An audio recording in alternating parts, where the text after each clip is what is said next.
এখানে উপস্থিত স্টেজে আমার সবথেকে প্রিয় মুখ্যমন্ত্রী শুভেন্দুদা, বাকি সব বড় বড় মিনিস্টার, পদাধিকারী। আমি এই চেয়ারে বসে তখন থেকে ভাবছি আমি কে।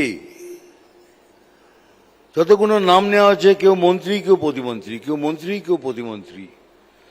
তো আমি ভাবলাম আমি কে। তো নিজেই কে বললাম, আপনি সতীমন্ত্রী। প্রতিমন্ত্রী তো হওয়ার যোগ্যতা নেই আমার। যাই হোক, আজকের দিনটা হলো দারুণ। সেটা হলো আয়ুষ্মান ভারত।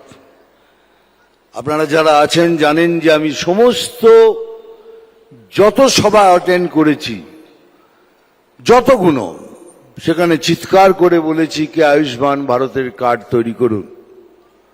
তোরা বলতো কোলে কি হবে স্যার, এখানকার যে মুখ্যমন্ত্রী আছেন উনি তো করতে দেবেন না, কোনো জায়গায় সব জায়গায় ব্যান করে দিয়েছেন।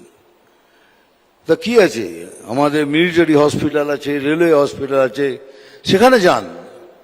এমনকি বসে বসে অনেক জায়গায় আমি আয়ুষ্মান ভারতের কার্ড করেছি। আজকে সেই দিনটা সফল হতে চলেছে। আমাদের মুখ্যমন্ত্রীর হাত দিয়ে আমাদের প্রধানমন্ত্রীর স্বপ্ন আয়ুষ্মান ভারত আজ সফল হতে চলেছে।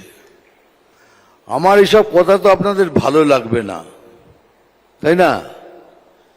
আপনারা সব বসে আছেন, কখন দাদা ডায়লগ বলবে, ওই দেখেছে হাততালি করছে। কিন্তু এটা ওই জায়গা নয়, এই জন্য আমি ডায়লগ কিছু বলবো না। খালি এইটুকুই বলবো, আমি জল ঢোড়াও নই, বেড়ে বেড়াও নই।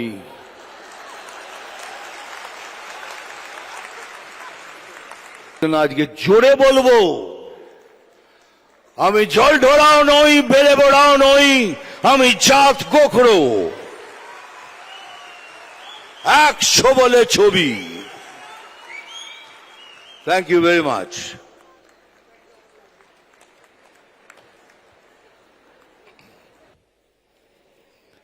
মিঠুন দাকে আমাদের কৃতজ্ঞতা। তিনি আমাদের এসে আমাদের তার আশাটাই আমাদের কাছে আশীর্বাদ। থ্যাংক ইউ মিঠুন দা। আমাদের ভিডিও ভালো লাগলে লাইক এবং শেয়ার করুন। কমেন্ট সেকশনে গিয়ে জানান আপনাদের মতামত। আরও ভিডিও পেতে আমাদের চ্যানেল সাবস্ক্রাইব করুন এবং প্রতি মুহূর্তে খবরের আপডেট পেতে প্রেস করুন বেল আইকন।